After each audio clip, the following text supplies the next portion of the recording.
Hello, my name is Cronus Adair, and this is X4 Foundations. So this is how I typically set up a carrier fleet. The internal fighters I will name after the carrier itself. So as you see, I've got Formidable Cutlass, Formidable Sheath, Formidable Odachi. Now, what I do to figure out how many I should load on the carrier. Information, ship overview. Okay. So this ship has 4 medium docks and 8, and it's capable of storing 8 medium ships internally. So this ship can carry 12 medium ships. Then as far as the S docks go, it's got 8 S docks right there. And can carry 28 S-class ships internally. Okay, so it can hold up to 36 fighters. There's different strategies to running carriers. Okay, ships like the Colossus, they have both S-class launch pads and recovery pads. And if you notice these 5 squares on the front and 5 on the back, those are actually launch tubes.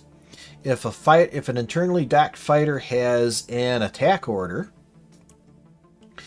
it will actually launch from those launch tubes rather than having to go through the launch pads. Okay, only small ships can do that, and not all carriers have launch tubes. The Terran Tokyo and the split rattlesnake do not have launch tubes, but most of the other carriers do. So that helps with its launch speed. It doesn't help with its recovery speed. Now, ships like the Tokyo and the Rattlesnake, they actually have an internal launch bay where they carry between 16 to 20 docking pads for small ships. And you actually have to fly the length of the internal ship to dock and undock. That can be a bit unwieldy. And sometimes what you do to kind of avoid that is just load the ship with its pad capacity. Okay? Because the split rattlesnake, it's the split raptor, can launch 20 fighters at once, but it only has 1 M docking pad, and it can only land 3 small ships at a time, fighters at a time. So while the Rattlesnake can hold 100 fighters and something like 20 medium class ships, I'd have to look at the encyclopedia entry to be sure. It can't launch all those at the same time, and recovery of all those would take even longer.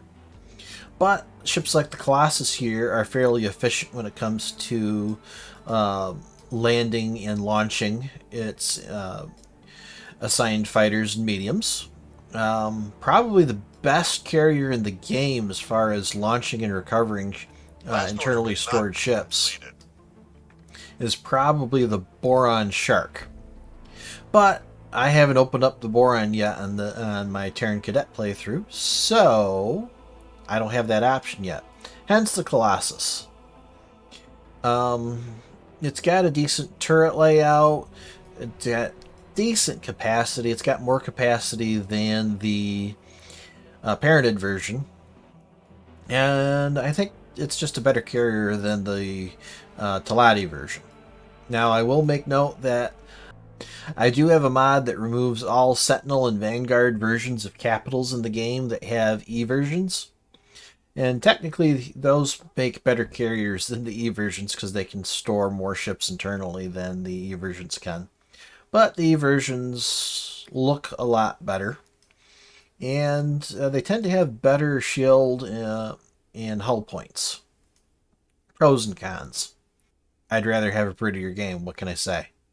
Now that we've figured out what our capacity is, 12 medium ships and 36 small ships, that is where I'll lay out my fleet. Now, I tend to like to do a 50-50 split on space superiority fighters or interceptors. So I've got 18 Cutlass, and I've got 18 She. So what I'll do is I will right-click on the carrier. Now, you've got various commands. A ship assigned to defend commander will pretty much only respond when the commander, the carrier in this particular circumstance, is attacked. Attack with commander only activates when you give their commander a attack order, or their commander has an attack order. Intercept for commander will make said ship sortie out to attack small and medium ships. Bombard for commander is a little tricky based on the word bombard.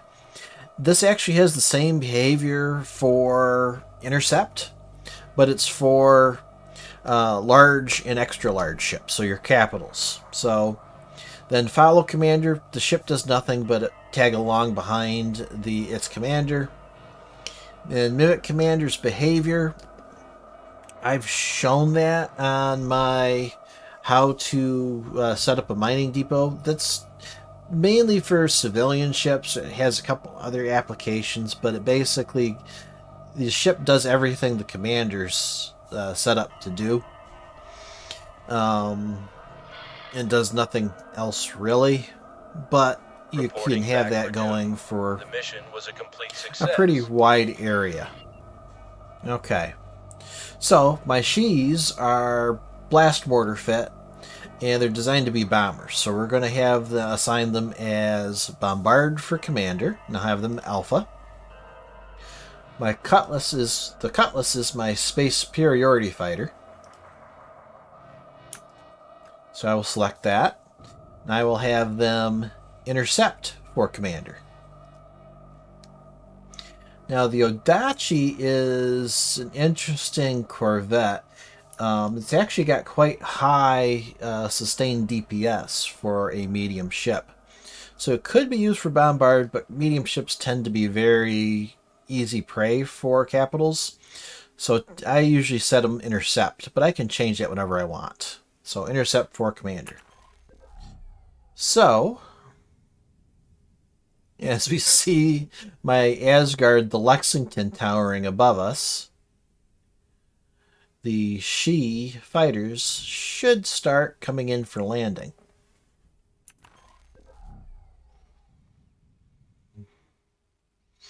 That is a big boy. Oh, here we go. A Cutlass came in first.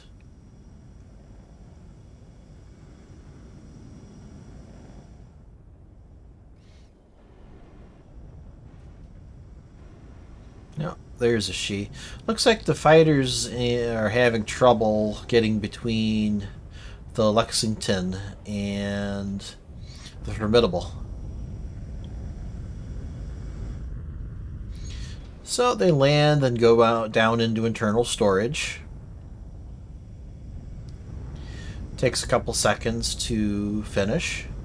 And now the pad's available for another ship to land.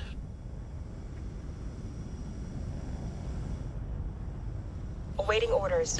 And as you see, this is quite a rapid process. The Boron Shark has a virtual landing pad, which makes this even faster. Last order could not be completed. The Shark's virtual landing pads basically extend out from either side of the ship, and the fighter lands on the pads and gets yanked into the docking bay. Then from the docking bay, it gets put into internal storage. And now you can see Odachi coming up on the pads up top and landing.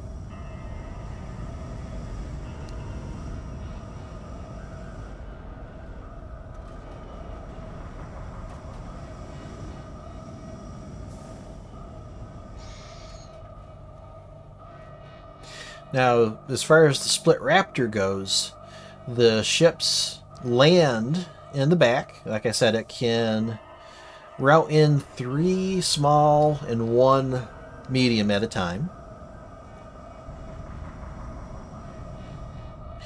And land in a docking bay. And to launch, they pretty much fly the length of the ship and go out the quote-unquote mouth. The Tarian Tokyo is very similar, only it has 2 kind of landing bays to either side of the snout, the docking bay. Last order could not be completed. And because of the layout, it lands fighters a little bit faster than the Rattlesnake does. Now, as you see, the Colossus isn't pulling these ships down into internal storage. That's because they've hit capacity and everyone has landed. You see that she is landing right now. So let's go up to the medium docking area.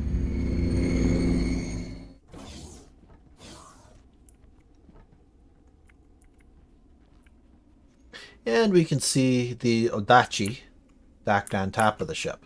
So, I've assigned fighters to the Formidable.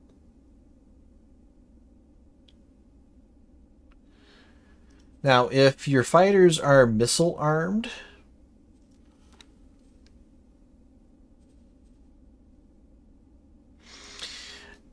your carrier has the capacity, as container capacity to hold wares. Not be completed. Those wares are designed to rearm your fighters. So, one thing to keep in mind, preferred build method, Universal, Closed Loop, or Terran. If you use Universal, it'll want missile parts, hull parts, and energy cells. If you do Closed Loop, it just wants energy cells, hull parts, and Claytronics. If it's Terran, it'll want Computronic substrate, metallic microlattice, and silicon carbide.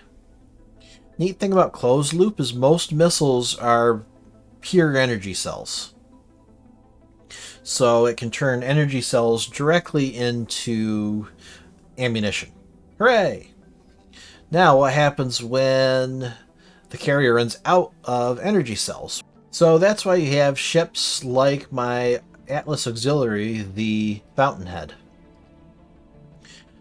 So I chose the Atlas because it's got decent hull and shield HP, decent speed, decent carrying capacity, and it can hold a clutch of fighters. It can hold 16 internally, 8 more on the pads for a total of 24. It can also hold up to 6 medium ships, launching 2 at a time. I have 16 Cutlass assigned to interception. Now, what just happened with the carrier, as far as the fighters coming in and landing on it, is unique to carriers. All other ships, the ships will remain in space unless their attached capital ship is going to be traveling for a long distance. Then the fighters will come in and land. They also don't respond to intercept orders from internal storage like the carrier does. Then I also have these Minotaur Raiders that are configured for traders. And what will happen is the Minotaur Raiders, if the auxiliary ship is getting low on supplies, will go out and trade to fill the auxiliary ship's capacity back up.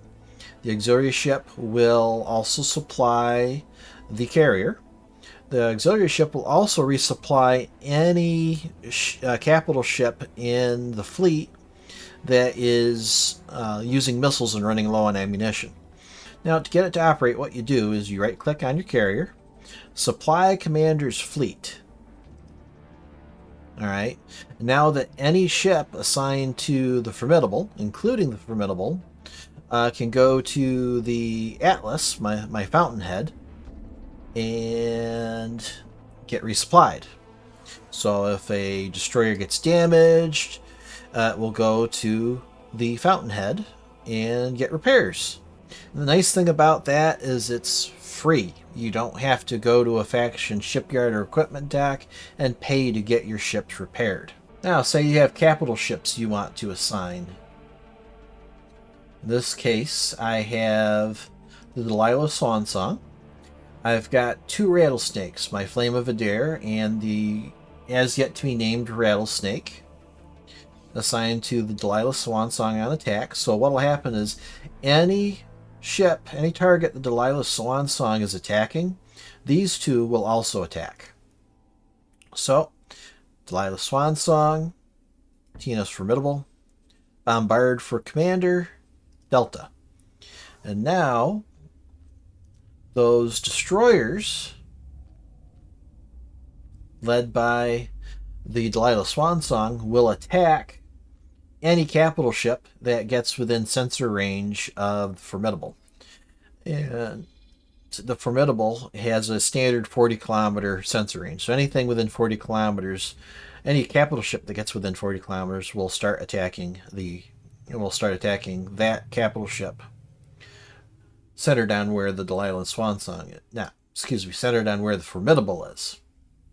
Now, I could also put the Odachis, Cutlasses, and Shis into subfleets inside the carrier. The problem is I've generally found when I do that, the internally stored ships don't launch as efficiently. So unfortunately, instead of having nice little 3 or 4 ship teams like here, or here, which are assigned to defend the defense platform going up, I have to leave them as unassigned and in the general. If anyone knows a better system to get grouped ships to launch from a carrier, feel free to say so in the comments.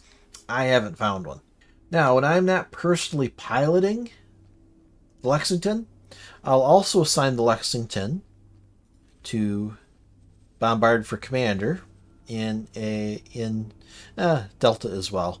It won't assign the Lexington into the Delilah Swansong's fleet unless I actually click on Delilah Swansong to do that. Now, I have the Cleveland and the Denver, my 2 Osakas, assigned to Lexington as the defense role. So anything that attacks the Lexington, they will attack. They're mainly there to be anti-fighter escorts. I also have the Lexington's Gian docked on top of the Lexington. And I specifically have Lexington. I look in my loadout. The Kappa, which is where the Gian was set to docked. Alright, that will keep that ship docked on the launch pad. And the Gian's turrets will actually target small ships that come in and attack the Lexington. Which is why I have the Lexington's dorsal medium turret set for missile launching tracking turrets, and the ventral turrets set for flak turrets. Alright, I've got the Gian to defend the Asgard from its dorsal section. I've got the flak turrets underneath, and the ventral to defend it underneath. So that gives me 360 coverage, while still having the 2 tracking turrets to intercept fighters from 10 kilometers out and closer. And that's pretty much how I set up a carrier-based fleet. Now, something else that's unique to carriers. I'm going to change its default behavior to hold position. And what I'm going to do is I'm going to move the carrier into family to cure. And we're going to have the Formidable move right over here. Okay, now that the carrier is in roughly the position we want, something that's unique to carriers is if you have them set to protect position,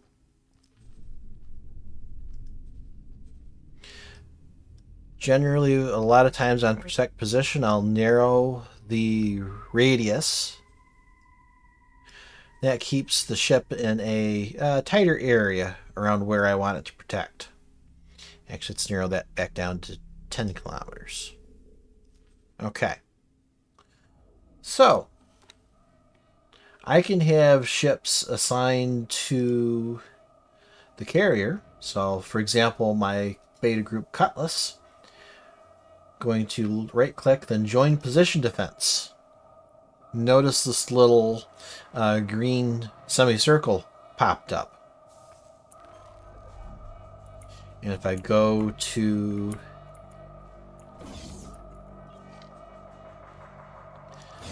my fighter docking area,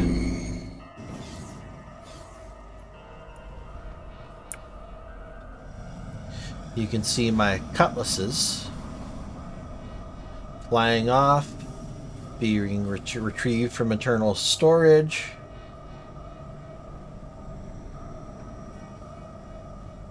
And the sheaves are coming back up on deck because all the cutlasses are off. And the cutlasses will remain in space, and any enemies that they have fire orders to attack will be attacked. And I'll do the same thing with the Odachi group. Join position defense. And I'll pull this over nearby. So they'll fly around an area centered around where these green semicircles are. And I'll also do the same for the Delta group. Join position defense.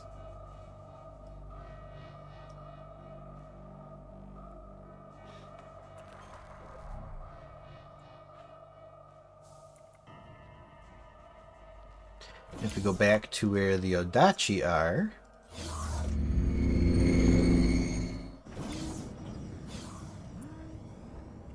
we can watch the Odachi launching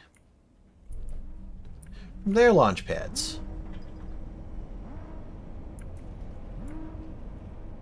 More Odachi being pulled up from internal storage. Oh, got a little bit of a collision going on there. And they launch. Nice and efficient. And when ships are on position of defense, they will attack any target that comes within their range, not just fighters or capital ships.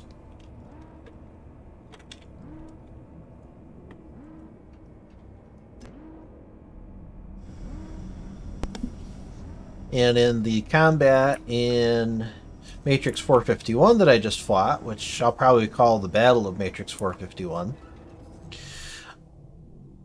the ships were mainly on position defense. The Odachi and the Cutlass and the Delilah Swansong. I was piloting the Lexington, so it didn't have orders to attack anything specific because I was giving its orders. In fact, ships that you assume personal command of will be removed from the fleet they're in. Then once you release the controls, they'll go back to the said fleet. Now, 2 caveats. I like to leave the bombers docked inside the carrier on a bombardment command. This is to protect them because they're a lot more expensive than the Cutlass. And I don't necessarily want them targeted and shot at first. So when a large ship comes within range of the Formidable, they will automatically launch and attack. Then I also leave the Cutlasses assigned to the auxiliary ship on an intercept order. So this will give that much more weight coming in against any light or medium class ship, well, small or medium class ship that comes near this fleet. And that's pretty much how all of my carrier fleets are set up. So if I go to the illustrious protecting family Jin, they're set up the same way. Although I do have the groups slightly differently. But I've got the Odachi Awaiting and orders. Cutlass on position defense, the Shi's on bombardment. I've got 2 destroyer groups on position defense, and I've got the Atlas Shrugged, the auxiliary ship, set Last to order supply cannot fleet. be completed. And this is running fairly efficiently. I'm occasionally losing a Cutlass or a Shi, but the attrition rate is quite acceptable. Quite acceptable indeed.